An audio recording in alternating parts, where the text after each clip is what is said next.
नमस्कार। शुभ त्योहार आ रहे हैं और उनका शुभारंभ हो रहा है।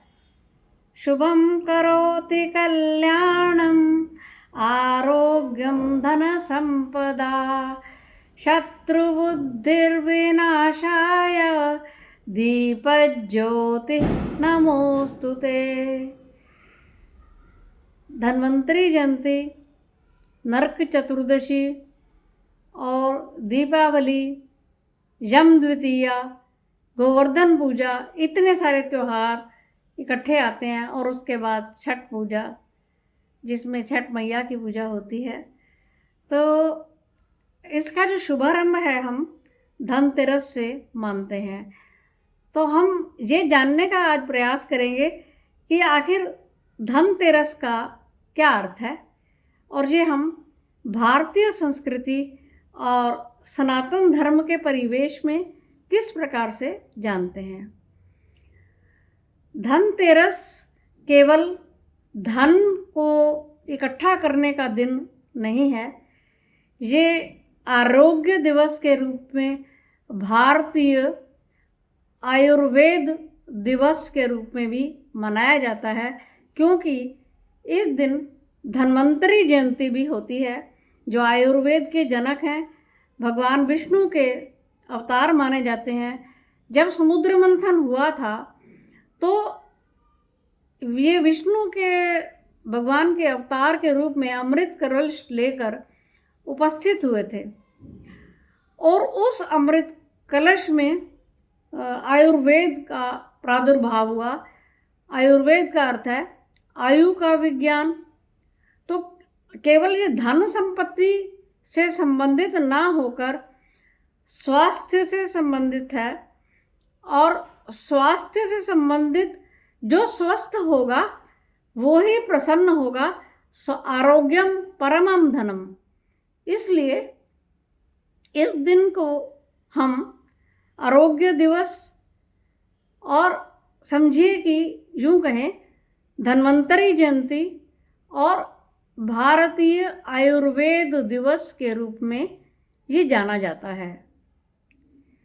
तो जिस प्रकार से हम बाकी सारे त्योहारों को मनाते हैं, इस दिन हम भगवान धन्वंतरी की भी पूजा करते हैं। विष्णु भगवान के चतुर्भुज रूप में हाथ में कलश लिए हुए, जिसमें कि अमृत कलश है, उसमें जड़ी बूटियाँ इत्यादि पाई जाती हैं, उसकी भी हम इस दिन पूजा करते हैं। और धनतेरस के दिन कुबेर, जो कि हमारे धन के देवता हैं, और लक्ष्मी जी भगवान गणेश की के संग पूजा होती है। और ये जो दिवस है, ये आज के दिन से इसका शुभारंभ होकर ये 5 दिवसीय त्यौहार है, और उसके बाद कुछ दिन के बाद उसकी छठ पूजा भी आती है।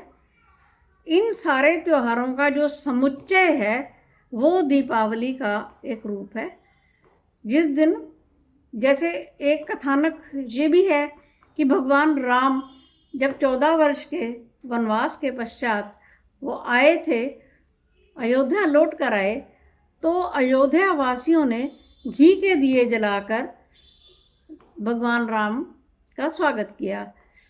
तो तब से हम इसको मनाते चले आ रहे हैं। ये सनातन धर्म के परिवेश में मनाया जाता है।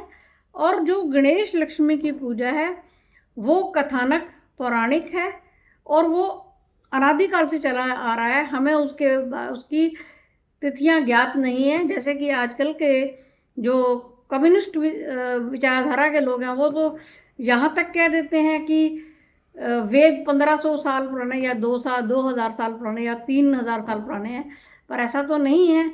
वेद अपौरुषेय हैं, सनातन धर्म का परम ग्रंथ है। इसलिए ये दिवस जो है बहुत ही शुभ और आरोग्य को देने वाला, सभी प्रकार के धन धान्यों से संपन्नता का प्रतीक है। भारतीय जितने भी हमारे पर्व हैं वो सारे के सारे उल्लास के प्रतीक हैं, उमंग के प्रतीक हैं, प्रसन्नता के प्रतीक हैं।